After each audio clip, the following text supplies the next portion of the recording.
Hello guys, welcome back to my YouTube channel. তোমাদের Facebook অ্যাকাউন্টের mobile number এবং password কেউ যদি জেনে যায়, তবু তারা তোমাদের ফেসবুক অ্যাকাউন্টে লগ ইন করতে পারবে না। ফেসবুক অ্যাকাউন্টে কোন কোন সেটিংসগুলো তোমরা অন করে রাখবে, সেটাই তোমাদেরকে আজকের এই ভিডিওতে আমি দেখিয়ে দেবো। প্রথমে তোমরা তোমাদের ফোনের ফেসবুক অ্যাপ্লিকেশনটি ওপেন করে নেবে। ওপেন হয়ে যাওয়ার পর ডান দিকের থ্রি ডট অপশানে ক্লিক করবে। ক্লিক করে দেওয়ার পর আবার তোমরা এখানে এই সেটিং অপশানটিতে ক্লিক করবে।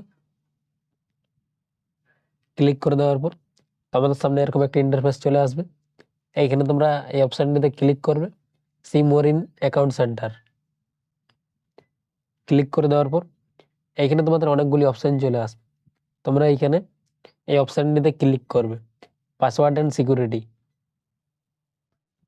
ক্লিক করে দেওয়ার পর আবার তোমাদের সামনে অনেকগুলি অপশান চলে আসবে। এইখানে তোমরা এই অপশানটিতে ক্লিক করবে, লগ ইন অ্যালার্টস। ক্লিক করে দেওয়ার পর এইখানে তোমাদের ফেসবুক অ্যাকাউন্টের নামটি চলে আসবে। তোমরা এখানে আবার ক্লিক করবে। ক্লিক করে দেওয়ার পর আবার তোমাদের সামনে এরকম একটা ইন্টারফেস চলে আসবে। এখানে তোমাদের দুটি অপশন দেওয়া থাকবে, ইন অ্যাপ নোটিফিকেশন আর একটা ইমেল। তোমরা এই উপরের অপশানটিতে ক্লিক করবে, ইন অ্যাপ নোটিফিকেশন। এই অপশানটি তোমরা অন করে দিলে তোমাদের ফেসবুক অ্যাকাউন্টের মোবাইল নাম্বার এবং পাসওয়ার্ড কেউ যদি জেনে যায়, তবু তারা তোমাদের ফেসবুক অ্যাকাউন্টটি লগ ইন করতে পারবে না। কেউ যদি তোমাদের ফেসবুক অ্যাকাউন্টটি লগ ইন করার চেষ্টা করে, তোমাদের ফেসবুক অ্যাকাউন্টে একটি নোটিফিকেশন আসবে। ওইখানে যদি তোমরা পারমিশন অ্যাকসেপ্ট করো, তবেই তারা তোমাদের ফেসবুক অ্যাকাউন্টটি লগ ইন করতে পারবে। তাছাড়া তোমাদের ফেসবুক অ্যাকাউন্টে আর কেউ লগ ইন করতে পারবে না।